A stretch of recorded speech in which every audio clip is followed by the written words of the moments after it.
On today's show, we have Dr. Peter Van Maren from WHO join us in the studio to talk about Goal 3 of the SDGs. Thanks so much for joining me today. You're welcome. So can you tell us, for people who are watching who may not know what the Sustainable Development Goals, can you tell us what Goal 3 is and how it affects Papua New Guineans? Yes. Well, Sustainable Development Goals are numbered 17, and the third of those 17 goals is related to health. And it is the ensuring a healthy life and well-being for all people at all ages. That is a very broad goal, but it's to be achieved by 2030. Okay.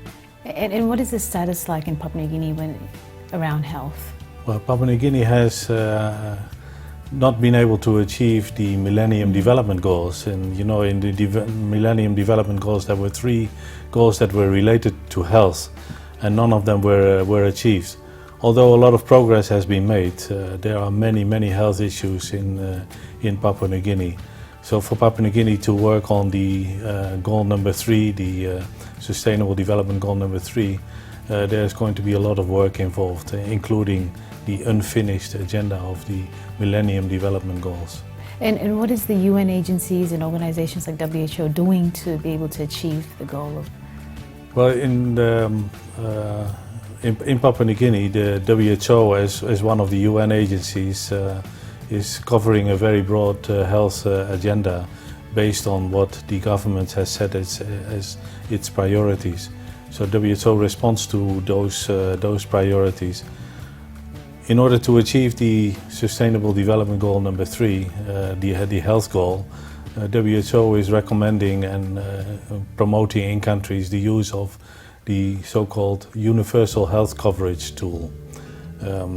Universal health coverage means you make access available to all people of quality health services that are affordable and of good quality, and that do not lead to financial hardship.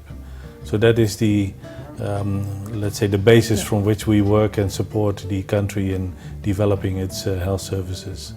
And how is can you give us a, I suppose, status of how TB is affected, like people affected by TB in Papua New Guinea at the moment? Yeah, well, now you're covering a topic that is very hot in Papua New Guinea at the moment. As you may know, there is a significant outbreak of multidrug-resistant tuberculosis, affecting more specifically the Western Province, Gulf Province and the National Capital District. But multidrug-resistant TB has already been identified in many other provinces as well. So there is a lot of work going on in terms of supporting the government with its tuberculosis program, addressing this problem of multidrug-resistant TB. Multidrug-resistant TB is caused by, let's say, poor management of tuberculosis cases, and if people are not well treated, people stop treatment before they are due to finish treatment, then a resistant form of the disease will develop, and these forms are very difficult to treat and also take a lot longer to treat. And some of them result in death, right? Yes. Yeah. The death rate of multidrug-resistant TB cases is significantly higher than among regular TB cases, or what we call the more drug-sensitive TB cases. In principle, TB is a curable disease. But once you get into the drug-resistant forms of TB, it becomes a different story. And what is your advice for women or for, like, the viewers watching right now? Well, I think for the situation in Papua New Guinea, it's not much different from what we do in other countries. We advise people once they develop symptoms of TB, such as prolonged cough, sweating at night, developing fever, losing weight, people should be visiting health facilities and get themselves checked for the possibility of tuberculosis.